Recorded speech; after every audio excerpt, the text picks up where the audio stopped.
৮০ কোটি টাকার অবৈধ সম্পদ অর্জন, ফজলে নূর তাপস এবং তার স্ত্রীর নামে মামলা। দেখেন, এই শেখ ফজলে নূর তাপস, শেখ হেলাল, শেখ মারুফ, আরো কি কি আছে সব শেখ নামের তো শেষ নাই। অসংখ্য শেখ পরিবারের এরা হচ্ছে বংশধর, এরা হচ্ছে রাজ পরিবার। শেখ একটাও এখন পর্যন্ত আটকা পড়েনি, একটাও ধরা পড়েনি। শেখ হাসিনা নিজে, শেখ রেহনা, তারপরে ওই তারেককে নিয়ে বের হয়ে গেছেন দিল্লিতে। এর বাইরে অন্য শেখগুলির মধ্যে একটা, শেখ জুয়েল বলেন, শেখ হেলাল বলেন, একটাও কিন্তু ধরা পড়েনি। শেখ ফজলে নূর তাপস 2 দিন আগে চলে গেছে। তার মানে এরা সব জানতো কিভাবে কেমনে বেরোতে হবে এবং শেখ হাসিনা পতন কি হবে। অন্য কোনো নেতাকে বাঁচানোর চেষ্টা করেনি শেখ হাসিনা। এমনকি রাষ্ট্রপতি বলছে না যে উনি চলে গেলেন, কিছু তো বলে গেলেন না। তো এই হলো অবস্থা।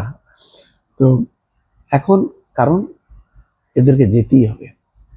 এরা কোনো বৈধত্ব নাই, অবৈধভাবে কোটি কোটি কোটি টাকা, সেটা কি 100 কোটি টাকা নাকি 1000 কোটি টাকা, এটা ক্যালকুলেট করতে হবে।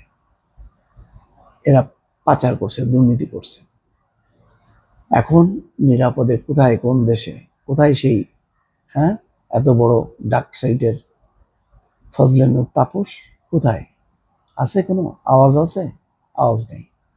এরা শেখ হাসিনা কে ক্ষমতায় আসে, দোয়া বসায় আর মধু খায়।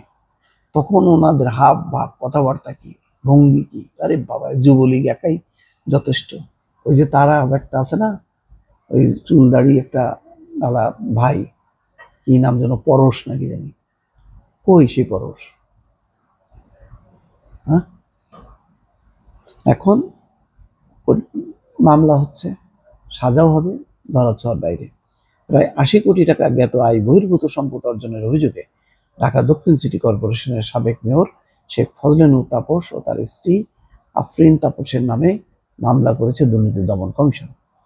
রোববার সাংবাদিকদের বিষয়টি নিশ্চিত করেন দুদক মহাপরিচালক আক্তার হোসেন। আক্তার হোসেন বলেন, ঢাকা 10 এবং ঢাকা 12 আসনের সাবেক এমপি এবং ঢাকা দক্ষিণ সিটি কর্পোরেশনের সাবেক মেয়র হিসেবে দায়িত্ব পালনকালে নিজের ক্ষমতার অপব্যবহার করে বিভিন্ন অনিয়ম ও দুর্নীতির মাধ্যমে তার জ্ঞাত আয়ের উৎসের সঙ্গে অসঙ্গতিপূর্ণ ৭৩ কোটি ১৯,৬৭,০৩৭ টাকা মূল্যের সম্পদ অর্জন করেছে।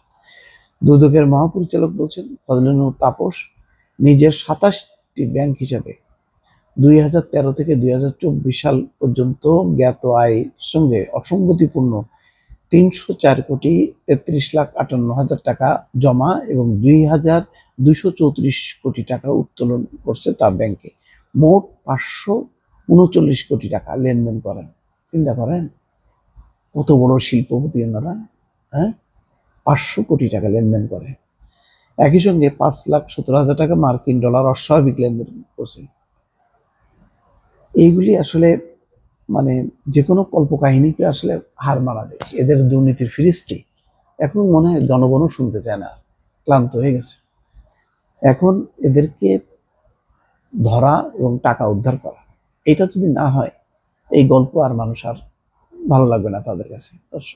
ভালো থাকবেন, আল্লাহ হাফিজ।